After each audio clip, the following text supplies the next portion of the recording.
The setup for Homefront: The Revolution is great. It's pitched as a piece of what-if science fiction. Think Watchmen or The Man in the High Castle.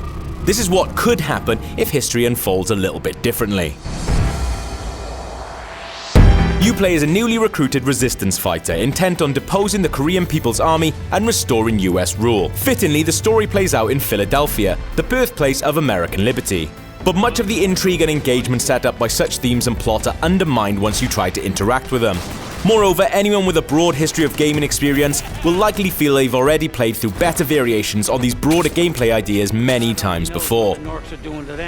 We gotta get them out before they give up any information. The city is divided into 3 color-coded zones, representing different states of warfare. Red zones are the front line of the conflict, so get spotted here and you'll be shot at.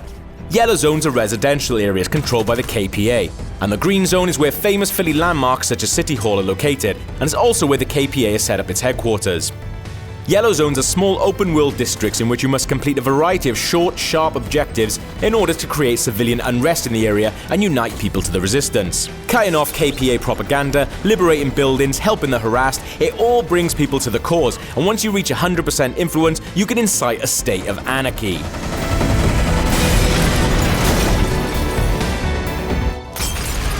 But the format is worryingly familiar. Such an approach to fulfilling these mini-quests would be easier to warm to if the same template hadn't been used time and time again by the likes of Far Cry, Assassin's Creed and, well, you get the idea. Replicating the design decisions of other popular games is a strategy that has worked for some in the past, but if you're gonna do it, you have to make sure that everything supporting it is of the utmost quality. Sadly, from the 4 to 5 hours we've played, that threshold isn't reached here. In the yellow zone, you're a wanted man, but the residential nature of the areas means you have a gun trained at you constantly. You can get through unscathed by stealth should you want to, and as long as you keep any weapons holstered and keep your distance from soldiers, you can remain safe. This is yellow zone. That means heavy security.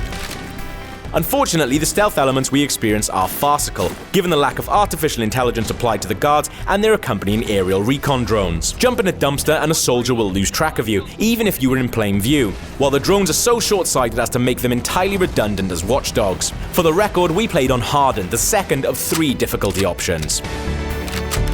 Red zones are similarly awkward in comparison to the other games they've taken influence from. With tanks rolling in, motorbikes to commandeer and patrols to avoid or wipe out, there's more than a passing resemblance to something like Battlefield Bad Company or again Far Cry. However, the gunplay is not slick enough and the variety is too muted to compete with either of those. Shooters such as Stalker and the Metro series have demonstrated it is possible to intelligently and impressively blend thematic and interactive elements into a first-person shooter core in a way that makes both the player and the world feel important. But from the few hours we've so far spent with Homefront: The Revolution, it doesn't quite manage to achieve that same mix. We're doing it. We should have a Goliath's firepower to help blast our way out.